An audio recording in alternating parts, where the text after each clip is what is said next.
So today we have Missy Knowles. She's the food sourcing manager at the Food Bank of the Southern Tier. And she's over there in the black shirt on the far right, maybe if you're on the Zoom, maybe the far left. And then Erin Summerly, she's the director of the Food and Health Network. Liz Karabanakis, she's the director of Healthy Food for All here in Ithaca.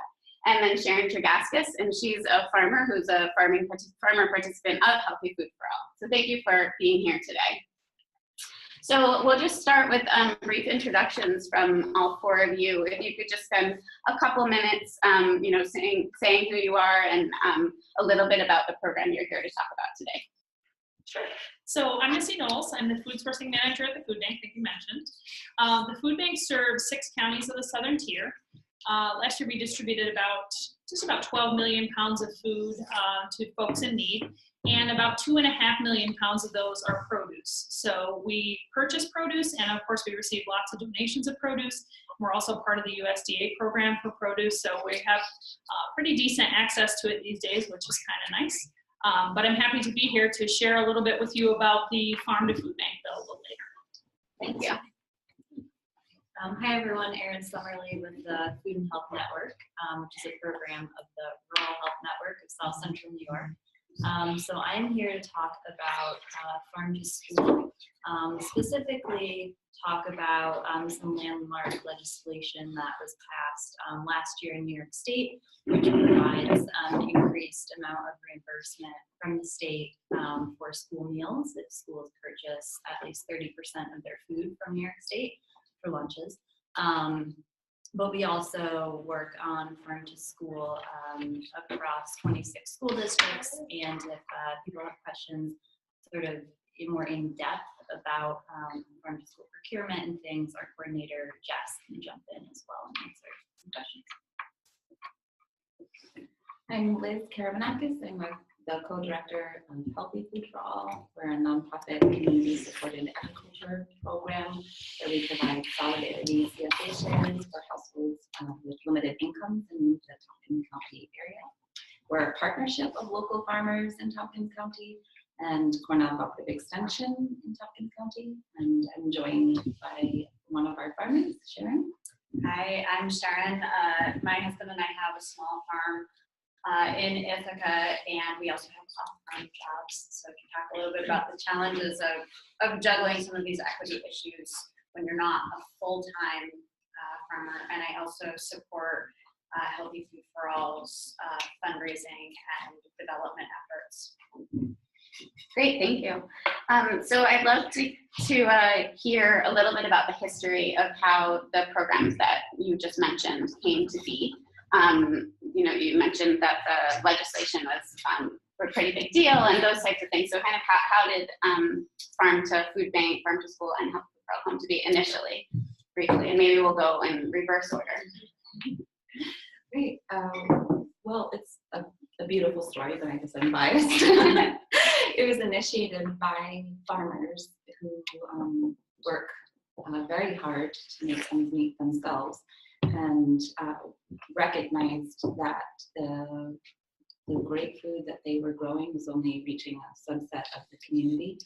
And so they banded together and worked with Cooperative Extension here in Tompkins County to start a nonprofit community-supported agriculture program. So that's the history of how we got started in this area. We're not entirely unique in the sense that there are other nonprofit community-supported agriculture programs that I'm aware of that exist, but they're all their identity is very much defined by their area and who's involved, the farmers involved, and the nonprofit aspect of it. I'm not sure, do you want me to go further into detail? That's great. That sounds great. Yeah, thank you. Then if there's follow-up questions, we can let that happen. And thanks. So with Farm to School, I mean, nationally, it's been going on for a few decades. So there's a lot, of history from across the country and federal level policy. In New York State, last year, though, we were successful, we being a very broad coalition of organizations and partnerships across the state, in getting a piece of legislation into the budget as part of a broader package called No Student Hungry.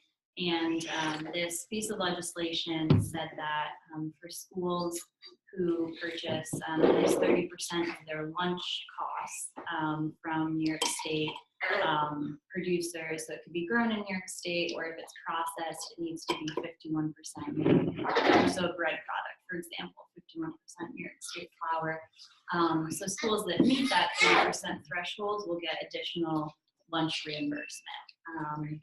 And currently, school meal programs are funded through at the federal level. They receive reimbursement from the USDA.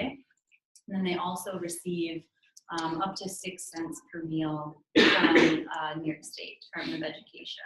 So with this reimbursement or incentive program, they'll get up to 25 cents in reimbursement from the state. So an additional 19 cents per meal, which seems pretty tiny, you know, when we're talking about the grand scheme of things, but it really is pretty game changing for farm to school. And I can get into some of those challenges and barriers around farm to school. But if you imagine going from, you know, having 6 cents as to work with to, you know, an additional 19 cents, that is, you know, a big deal in terms of what type of food schools are able to get onto the plates for students. Who were some of the initial coalition members that were able to take the legislation to the state? Yeah, so this campaign for increased reimbursement from the state has really been going on for quite a few years. I don't know the exact number, but probably over 5 years. The New York State School Nutrition Association has had some kind of ask every year related to increased reimbursement from the state. Because I could be getting this number wrong, but I don't think there's been an increase in 40 years in the amount of money that schools get for school lunch reimbursement. So it's been a long time. The School Nutrition Association in New York State was one of the original leaders on this. There are different farming groups. There is more recently a statewide campaign called New York Grown Food for New York Kids Coalition that has been really active in moving farm to school policy in the state, and that is coordinated by American Farmland Trust New York and Farm Institution New York State. Thank you. Missy? Oh, yeah, so Farm and Food Bank bill also passed last year after I think 1 or 2 times of not passing for various reasons. Kind of the history or where things originated. Food banking, you might know more like retail type pickup or rescue type foods, but with the focus on health, we really wanted to make sure that we're getting fresh produce into the hands of folks in need. So again, like you mentioned, lots of different organizations came together to kind of push on this and get this legislation passed. From our end, we worked really closely with the Farm Bureau folks and the Farm Food Bank Association. So all the food banks in New York State, of course, are on board with that. But we're happy to, last year was the first year of it, so we'll see just about now our farmers, we want to talk to them and see how it worked out for them in their tax situation. So were there other states that you were looking to as examples that had done this before? I'm not sure if there are any.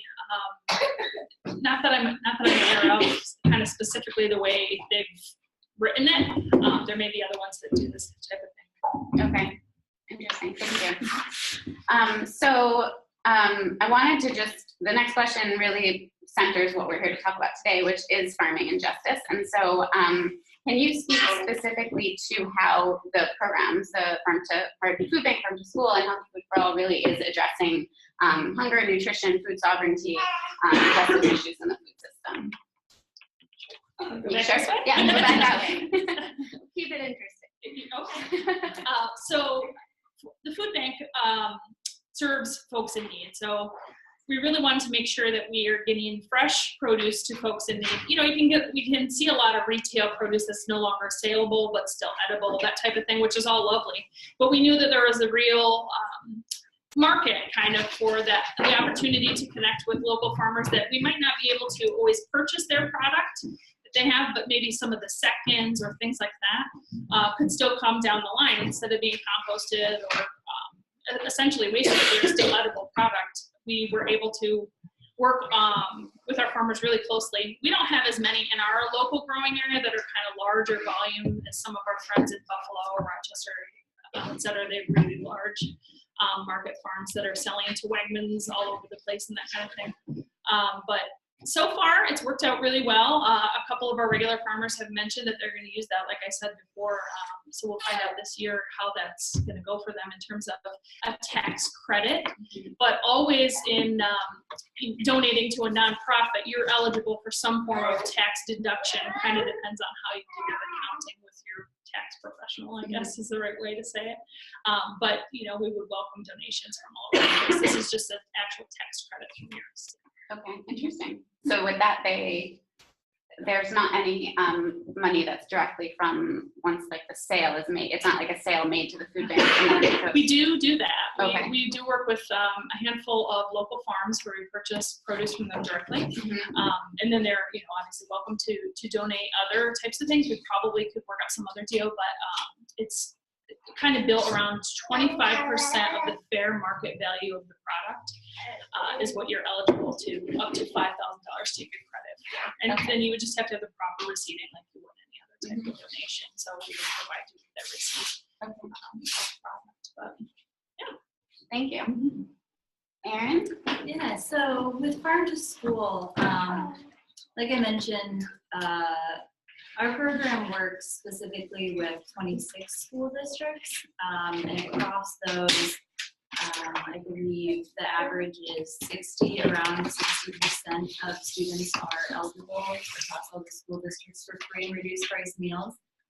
So we know there's a lot of need, a lot of food insecurity, limited incomes within the school districts. Here, South Central New York region that we work in. And so our food service partners are really, committed to trying to make sure that in those meals that students are getting at the school, they're getting the best quality. And so they've always been focused on the nutrition aspect of it, but Farm to School brings in another level in terms of the quality of the produce that we're able to introduce. And then, a lot of the work of Farm to School is also adding new things onto the menu and developing new recipes. And so students are getting a chance to come to school to try even more new types of food and get exposed to things that they otherwise would not necessarily have access to at home. So that's on the school side. It really allows us to bring in some higher quality, different types of items into the school meal programs. And then on the farm side, we're trying to prioritize, obviously, supporting our local farmers, our agricultural economies, and building up our regional food system through this new market with Farm to School. And then the 30%, this new incentive, one of the biggest barriers around Farm to School is perpetually the cost. They have such tiny food service budgets to work with to provide food for so many students. And, if the money's not there, it's not there for them to buy, what is sometimes more expensive food. So this incentive really, gives school districts a chance to actually buy local and pay farmers a fairer price. Great, thank you. Either of you want to talk about that? Sorry, it's just out of respect for you. I wanted to remove the thing. So for healthy food for all, food justice and sovereignty is fundamental to who we are and what we're about and why we exist. At the heart of it, of course, is the concept of and the belief that everyone, it's a human right, everyone deserves not only access, but dignified and reliable access to healthy, like high quality, nutritious food, culturally appropriate food. And in that same vein, it's also that farmers, the producers, also deserve to be compensated fairly for producing this high quality food and in ecologically and socially responsible ways. So it's sort of those simultaneous goals working in parallel with one another. And we do this by, I would say, removing the barriers to affording and accessing. It's not just about affordability. There are other barriers that make it very challenging for people with limited income to access locally grown, sustainably produced food. Affordability being a big one, but then there's also, physical access, transportation, also just familiarity of what all the large variety of food that we produce here in the region, what it is and how to incorporate it into the diet. So there are some educational resources that Healthy Food for All also helps to produce for our members, our shareholders. And on the side of for farmer viability, I'll let Sharon speak to that aspect of it. Okay, so I want to talk about two angles related to the farmer perspective. The first is that our farm participates both in an end-of-month rescue food bank, which is a fairly informal situation. And then we have also, in years, we have a CSA participated in Healthy Food for All. The advantage to Healthy Food for All is that we have the freedom and the confidence to plan a whole season based on a certain number of Healthy Food for All members whose share is fully paid. It is not fully paid by the member, but it is fully paid at the beginning of the season. So that has a fairly profound impact both on the farm's cash flow and on our planning for production through the season compared to just trying to share leftovers at the end of the month and having sort of a peak demand at the end of the month. The other angle that I think is really important for CSA farmers is this opportunity to build a community and build relationships with consumers. And so because Healthy Food for All, the organization provides a lot of the structure in terms of helping to match individual consumers with a farm that is geographically accessible or has a schedule of pickups or distributions that's compatible with that household's work schedule, childcare issues, and so forth. There's freedom for the farmer and the consumer to really focus on an interpersonal relationship freed of what can be some fairly profound logistical challenges around just doing that matchmaking among farms. The other aspect that allows for is that individuals can choose the farm that also has maybe the mix of food products or supports for their nutritional consumption that work best for them. Some of the farms distribute transplants at the beginning of the season because maybe they don't have a ton of whatever vegetables yet, but they can provide transplants to members for their gardens so that it's another layer of support for that household's food sovereignty. Thank you. That's great to hear about. Kind of building on that, as if well, I am a part-time farmer, but as a farmer, if I was a farmer, as a farmer that you are, how does a farmer get involved in? How does a farmer sign up for any of these? Like literally, like fill out a form or call Liz, or what's the process? And also, does the farmer need to be producing at a specific scale or growing specific products?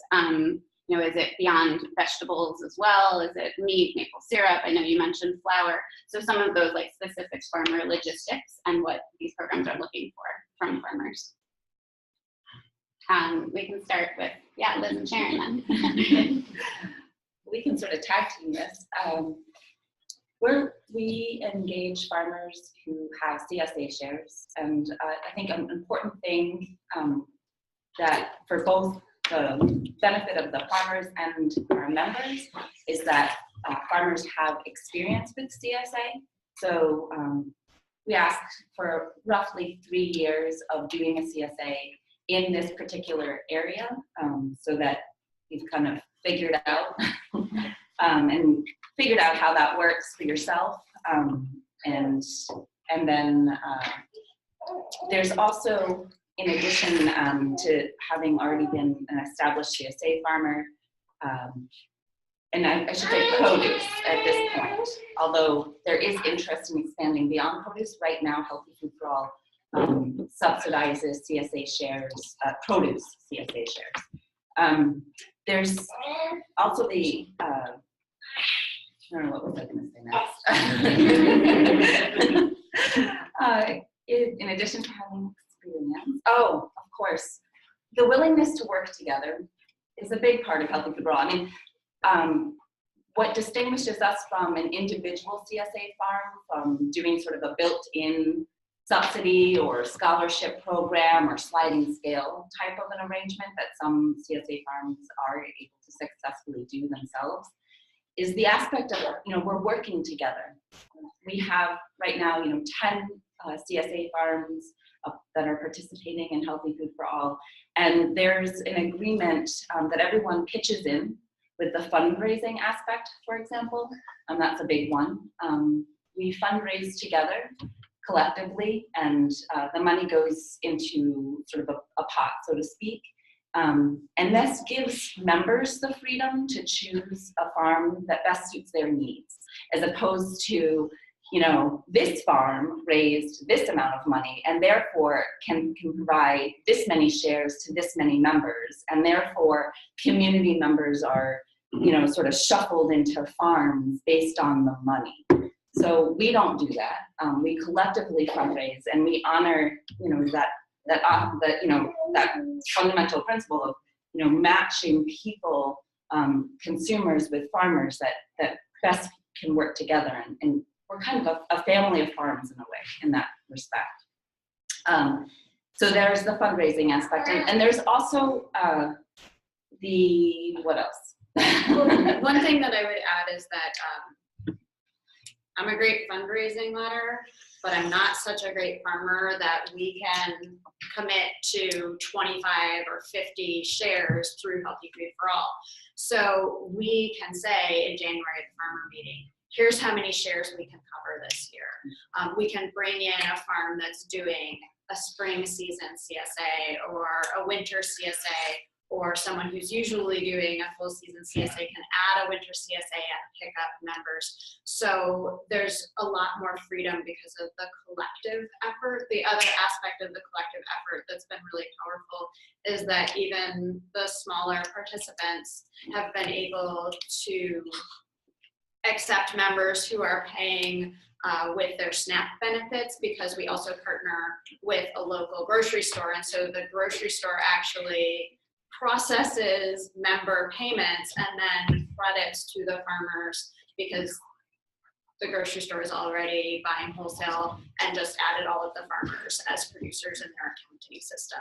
So that would have been really hard for us as two people to try and do that level of sophistication in terms of financing and accounting, or even frankly processing income from donors. By partnering collectively, we have a lot more purchasing power and influence and opportunity to partner. Just adding on that, because that is a big part of what we ask farmers who are interested in joining Healthy Food for All, is the willingness to be flexible with payment plans. Recognizing that the members of the CSA members through Healthy Food for All, are likely living paycheck to paycheck, maybe relying on SNAP food stamps, to pay for food. So it's that the understanding that every farm works with us and has flexibility with payment plans. And then there was one more. I'm sure we'll circle back. Thank you. I'll pass the mic this way. So in terms of what schools are looking for, farm to school, or what we need, we're looking for from farmers, I can speak sort of generally to our experience in the region that we're working with and all of the districts that we're working with, and then I'll defer to our coordinator, Jess, for more specifics if you'd like. But I will just start by saying it's very, context, location specific. So we're working in a certain area of New York, and we know what those schools' needs are, but the key thing is to find out directly from the schools in your area.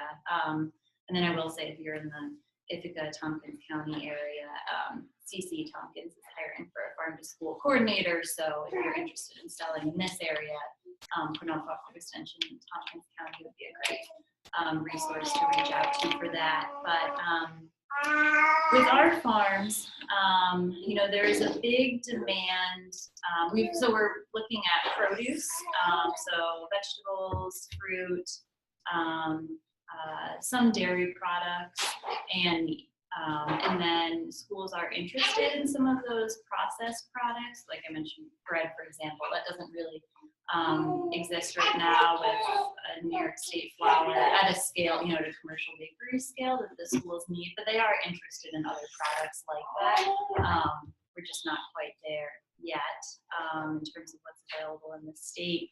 So it is, for the most part, they're pretty willing to purchase a variety of different products. We just have to be really intentional in going through a whole recipe development and menu planning process and doing everything very well in advance of when it's going to get on the menus is key. So right now, we're going to be in the process of developing the menus for September through January. And then a bid will go out. It's called the Geographic Preference Bid. And that lists all of the information on the quantities and types of items that the schools want. And then farms can respond to that and put down their pricing. And then also encourage farms that if there's an item that you have available that isn't on the bid, just because maybe the schools hadn't thought about it or they didn't realize that it was available at that time of the year, always encourage people to put items on that they would be willing to sell to the schools, even if it's not requested on the bid. In terms of scale, it is, it's obviously more convenient if there's 15 school districts that are bidding on an item, if a farm could supply for all of those. But if they can't, just correct me if I'm wrong, but in most cases, even if they can't supply to all, you could say we're going to supply to a certain number out of these 15. And so that's not a huge issue. The way that we've been doing our farm to school program is really through something called New York Thursdays. So that's a once a month all New York State meal. And so in that case, it's more about being able to supply a larger quantity on that day rather than doing like a weekly delivery. And then they are also interested in things like weekly romaine, apples, pears, items like that. So I think there's a lot of different opportunities for farms of different scales to fit different needs within farm to school. Do you want to add anything, Jess? No. Great, thank you. What's the 30% is the goal, right? Yes. And where I know it's a pretty new program. Where is the program with that goal? So in the school districts that we work with, whose food service is coordinated through BCs, those are 15. They are thinking that they'll meet that 30%. I don't know the exact threshold of where they are right now. The way that the program actually works is that it's retroactive. So this current school year, 2018 through 2019, is when the schools will be purchasing and documenting. And then in July, they'll submit the paperwork to show if they've reached 30%.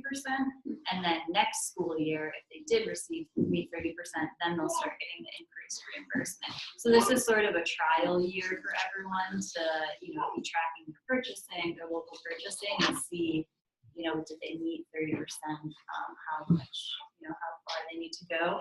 And even if schools don't meet that 30% this year, it's the program's not going away. So they have next year to continue working towards it. And so for a lot of districts who are just starting farm to school, they probably won't meet 30% right away. We've been working at this for, more than 10 years. So, I anticipate even more schools will be working in the upcoming school year to buy more local.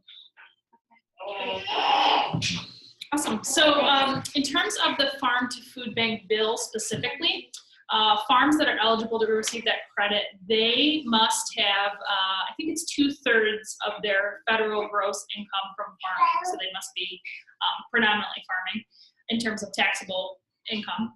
And then in terms of the donation itself, working with the food bank directly, we're, like I mentioned before, serve 6 counties as an organization, but we serve, I don't even know, 100 and something agencies in those 6 counties. So things of volume, like farms of volume that we could pick up with our fleet of trucks, we would probably connect on our scale. Either way, you could reach out to us for sure.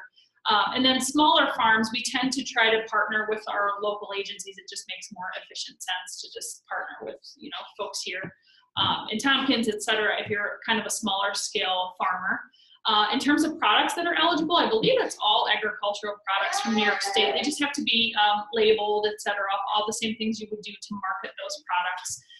But if they're seconds or they're crooked or they're bumpy or they're close to the expiration date, but they're still edible, all those kinds of things, they're still donatable to us. Great, thank you. So you mentioned partnering with other organizations and stuff. So I want to do a short breakout session. So the folks on Zoom will be sending you into breakout rooms momentarily, and then us folks in the office, we can have our own breakout room.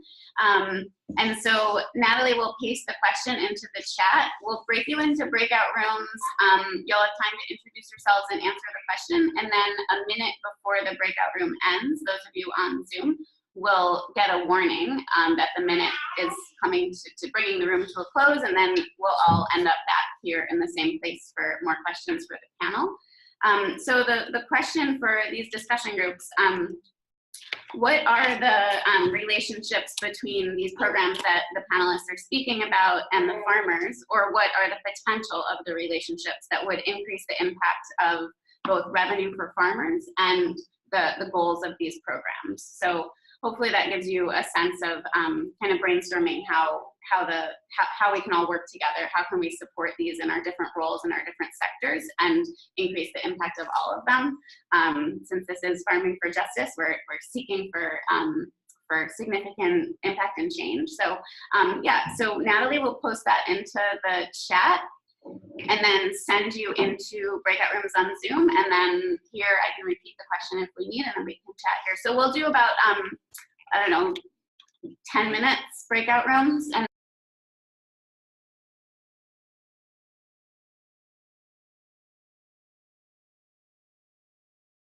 a couple of things came up here that I wanted to bring up, and then that was part of the next question that I had for the panel of some of the links that are challenging, it seems like, are around sourcing value-added products, sauces, applesauce, preferably pasta sauce, things like that, and really valuing like the food hubs and some transportation, some solutions to addressing transportation issues that the food bank and Rural Health Network has been able to work out, which is it's great to find those like connections. And I think of for Groundswell, as a beginning farmer training organization, we think about getting people into farming. It starts from the small scale usually, and then moves to that larger scale. And so The Food and Health Network mentioned that you do typically for Farm to School look for GAP certification.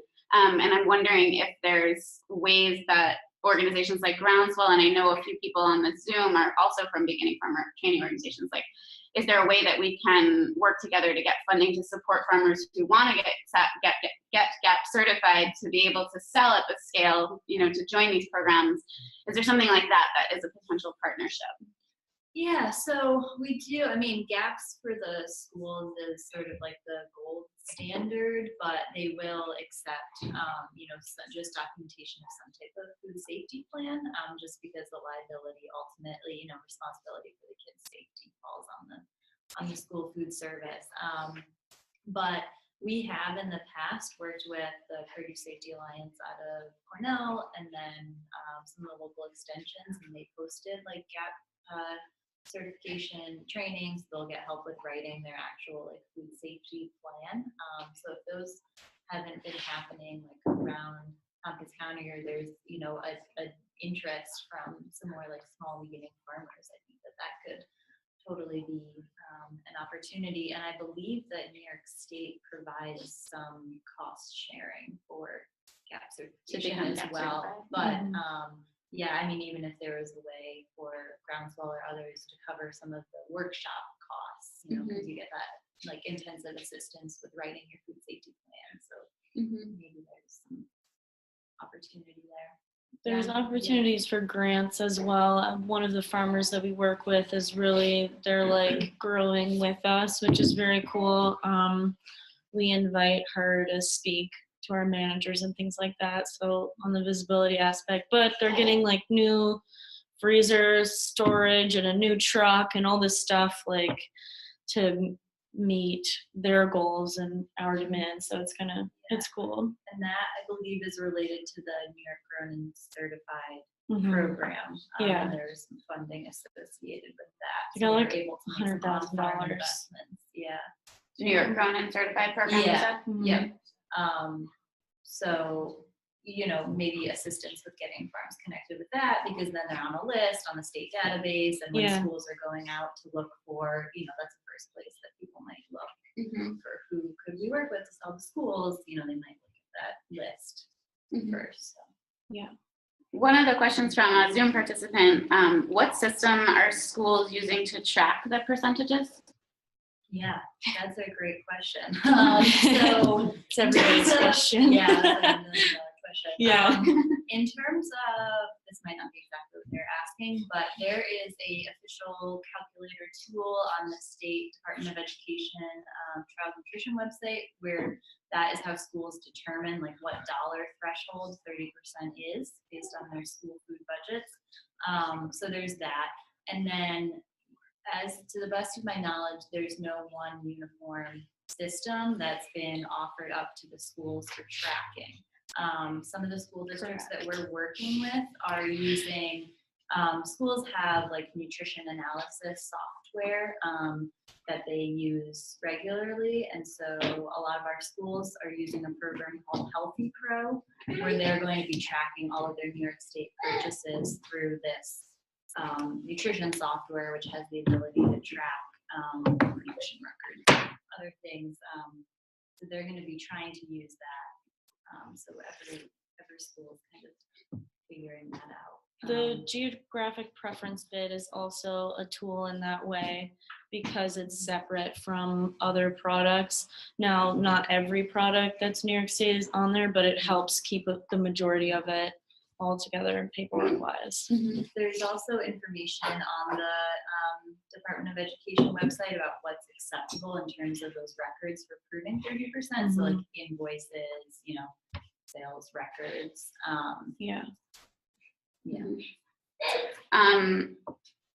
Both in the audience here and on Zoom, we have individual farmers and also food activists and people from other organizations, like I mentioned, like Beginning Farmer Training or otherwise.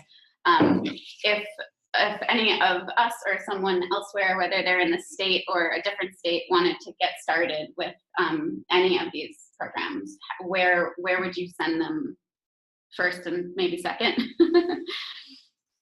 Well, I think in terms of produce purchasing or donations, I would encourage them to reach out to me, probably directly.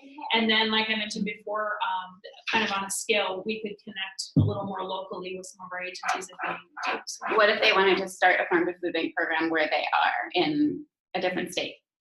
and so they wanted to start like a legislate a bill. Yeah. I would direct them our way, and I'd probably connect actually with Randy. I think she's a really good resource for us. She's in advocacy and education. Actually, I think they just changed the title of the department, but I would direct them to speak with Randy Quackenbush At the food bank. at the food Yeah. bank. Yep. Okay. What about for the farm to school type of activities? Yeah, so again, sort of dependent on what part of the state you are in. If you're more in the southern tier area, definitely get in touch with us at the Rural Health Network, and Jessica Meany is our direct coordinator, so she would be the one to help you through that. Like I mentioned earlier, Cornell Crop Extension of Tompkins County is doing more farm to school work. They're hiring for coordinators, so they get in touch with them. And then also the Department of Ag and Markets, they award the farm to school grants, which fund the majority of the farm to school work happening around the state. And that's how most places are able to employ coordinators. So they would be able to tell you, where is their farm to school project happening and where there's a coordinator. And then also Farm to Institution New York State, Finesse, through American Farmland Trust is they work on more than just farm to school. They're looking at all types of institutions, so hospitals, higher ed, things like that. But they would be another great resource they have a pretty good pulse on where there are different projects happening.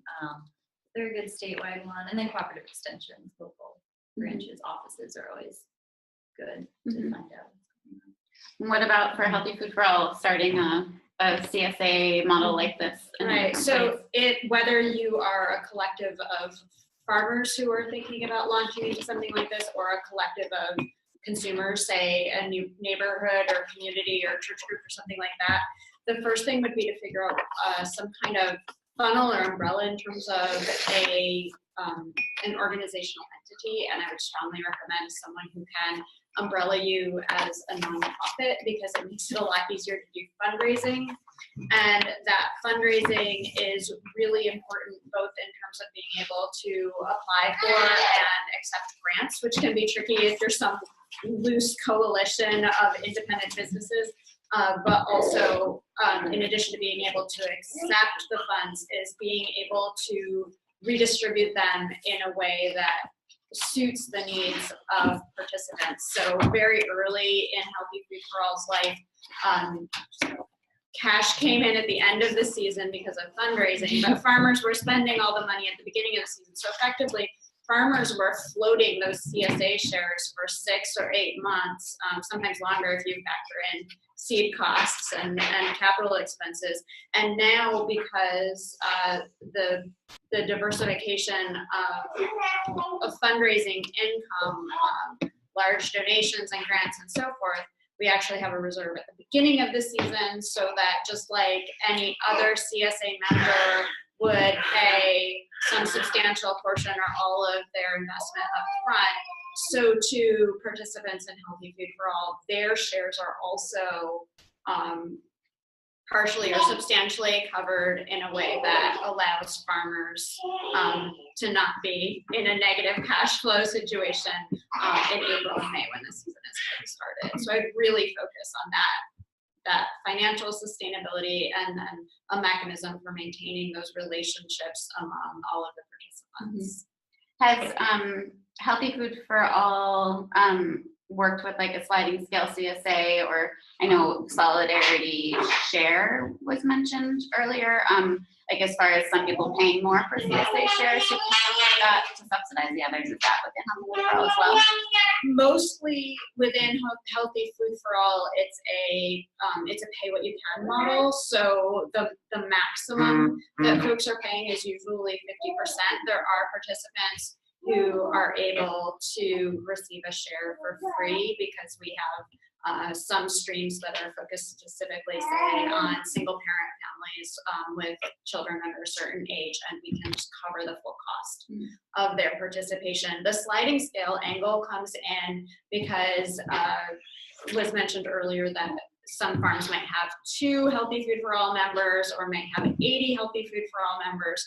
And so in addition to applying for large scale grants to support some of the shares, we also solicit gifts from the CSA members who are not Healthy Food for All participants, so that's where some of the sliding scale comes in. And then some of the farms, in addition, separately, independently, also offer a sliding scale to pay what you can program, but that's independent of the Healthy Food for All. Right, I see. Thank you.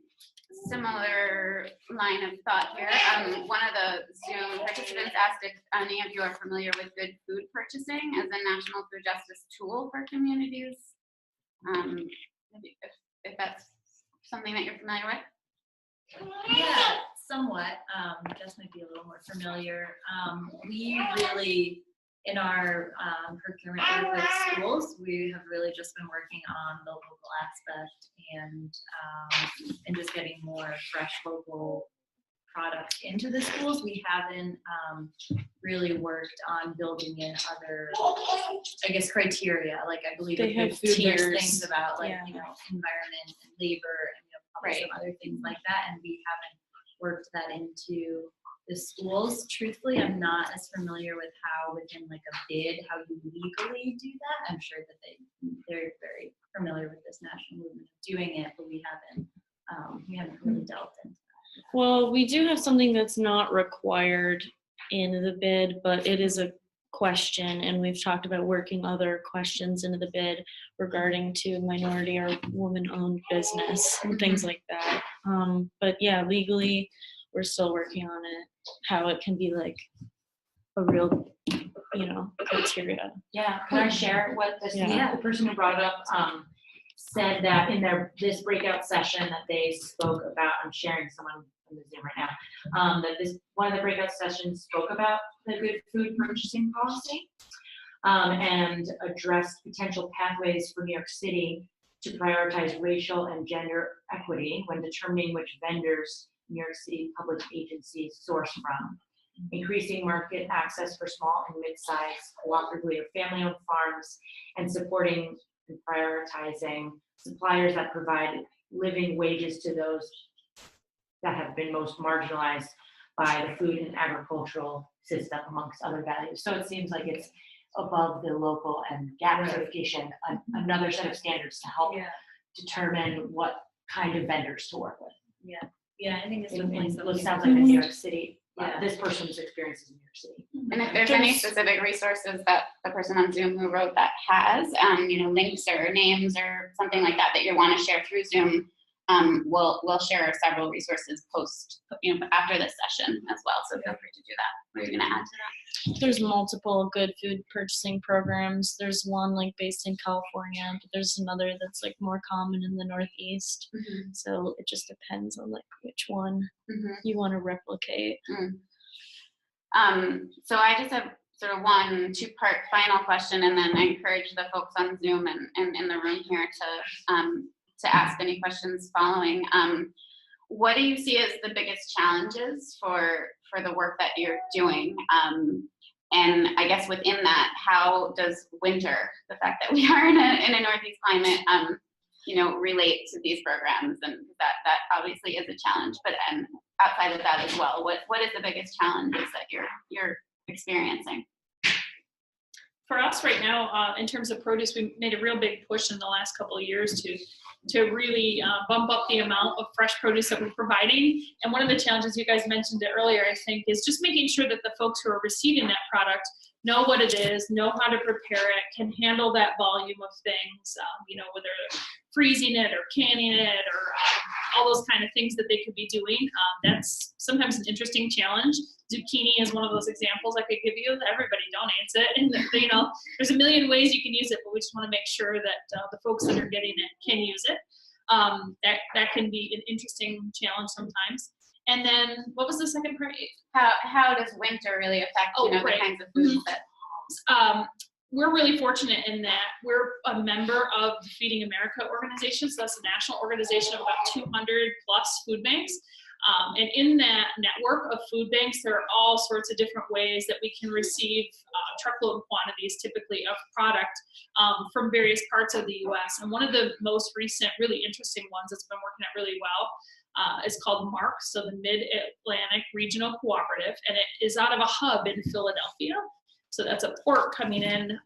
So we get to the privilege of seeing a lot of fruits and things from other places that we would never get our hands on. But also what happens is it's kind of acts as a hub. And so we're able to receive food from that cooperative year round when it's not our growing season, because we typically get about 2 truckloads of that each month that we would move outside of the growing season. So that's a really great way we can continue to provide it. And as far as the what to do with all the zucchini, is the you do education programs? Yeah. So we in-house we have the Just Say Yes to Fruits and Vegetables program. It's very similar to the Cornell Cooperative Extension program, and that they go out to folks and do demos, where, demonstrating how to use them in recipes, et cetera, et cetera. And they've got all sorts of recipes in different ways like that. So. Right. Okay. Great. Yeah, and I was thinking if there's education connection between school food, because the kids are eating fresh food in the schools, then they go home and then there's some crossover. I don't know if that's happening, but that seems like it. Yeah. And so what about the biggest challenges for farm to school? I think there are definitely some unique challenges within school food service, but I think that some of the biggest challenges are along, just like local regional supply chains that other types of programs that are trying to increase access to and markets for local food experience. So, lack of aggregation and processing facilities, the logistics for distribution, those are challenges because I'll just use the Broome-Tagabosi schools for examples. There's 15 districts. There's over 60 individual buildings though, something along those lines. And so our farm partners are, for the most part, we don't work through distributors. We have direct relationships, except for with food hubs, we have direct buying relationships with the farms. And so if they do have, adequate distribution or vehicles, they're not going to be stopping at 62 individual school buildings dropping off a case of lettuce at each. So figuring out those types of logistics are challenging, and then just the physical capacity of a lot of school kitchens. There's just the full range of what's available for food service to work with. So in some kitchens, you could tell the ones that were built like a long time ago and have like really great cooking facilities and tons of space and storage and walk-in coolers, and then ones in buildings that have been remodeled, I don't know, maybe in like the 90s or something, and there's nothing. It's like heat and serve. There's no space to do any type of food prep or real cooking. So that's a challenge. So even that impacts what we can purchase and menu plan and cook and those sorts of things. And then, just the capacity to keep things going, because the majority of farm to school programs are funded on these 2-year grant cycles. And so it's this constant, 2 years, you get something up and built. And we've been really fortunate that we've been able to sustain this position for a number of years. But it's through piecing together a lot of things. I think a lot of programs in the state really struggle with keeping that momentum going. And that's hard for farms too, because you build up a partnership. And then if there's no one there to play that coordinator role anymore, and so I think that can be a challenge towards the sustainability. In terms of winter, we're basically planning menus September through June, so a lot of the time in colder months. We have some farms that we're working with who have been adding more high tunnels, and they struggled a bit with some of the products. We're trying to do remain year round, and winter didn't really always allow for that, but that's okay. The schools are flexible and they don't get mad at the producer. They understand, and they'll order from their normal distributor, like a weekly bid, if the product doesn't come through. So that's understandable. And then throughout some of the leaner winter months, just relying on really some of the products we can get through food hubs, and then meat, we continue to buy meat and things like that during the winter, but already frozen products coming in. We try to tailor the recipes too so that it's appropriate for what's available during the season. So like in February, we highlighted a chili that was made with dried beans and ground beef that was local, and like processed onions and potatoes, so like basic winter products. But sometimes romaine's not Right. there.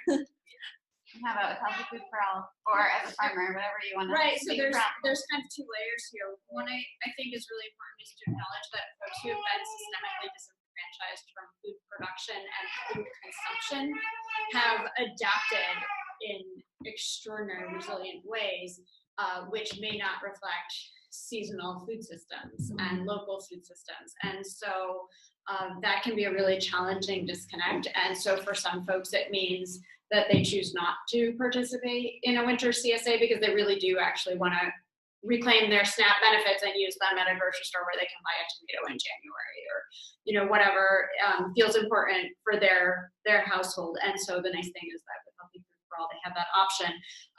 The CSA farm model is based on community and connection with consumers. So there's a lot of surveys so folks can say, whoa, let's lay off the kale, or where are the collards, or can we get more carrots, or less winter squash, or whatever.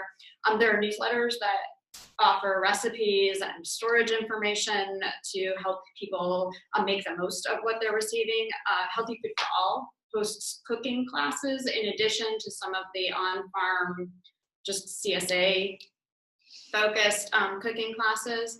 And then I think there really is a pretty significant opportunity for outreach and education back and forth about ways to use some of the winter crops that farmers in this area are able to grow. So I think Healthy Food for All is working actively to expand winter access and to respond to some of these seasonality issues.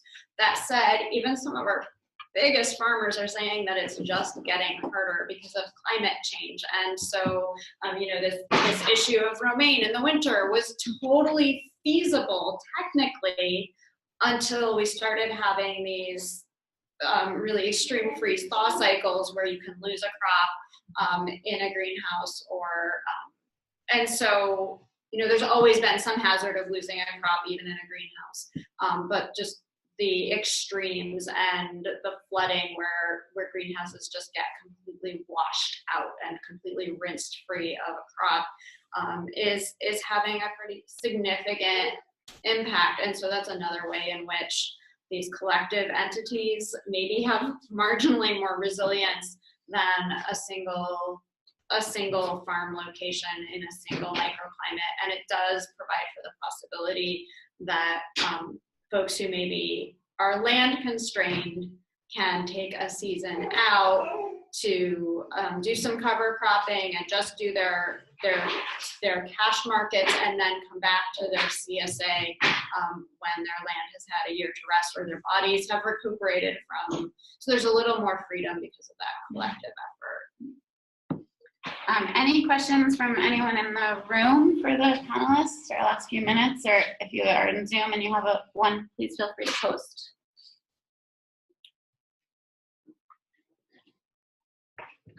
Silence. Any questions on Zoom? No. Well, this was great. Thank you for all of you for being here. Liz is outside of the screen that you can all see, but she's still here. Thank you, Liz, too. No, that's fine. And for all of you, you've probably heard me before if you've been on our Farming for Justice discussion groups, but please do fill out our feedback form that we send around, that I send around, post these sessions. We want to be able to continue to offer them for free. And if you've been in the nonprofit world, you know that numbers help us continue to do that. So you will receive that email for feedback sometime today, and it will only take you a minute. So please do fill it out. And we'll send around, when I send that feedback form, we'll also send some resources that the panelists have shared with me, so you can get some more information and their contact information if they're comfortable with that. So thank you for joining us. This will be recorded and posted to our blog in the near future as well. Thanks all. Thank you.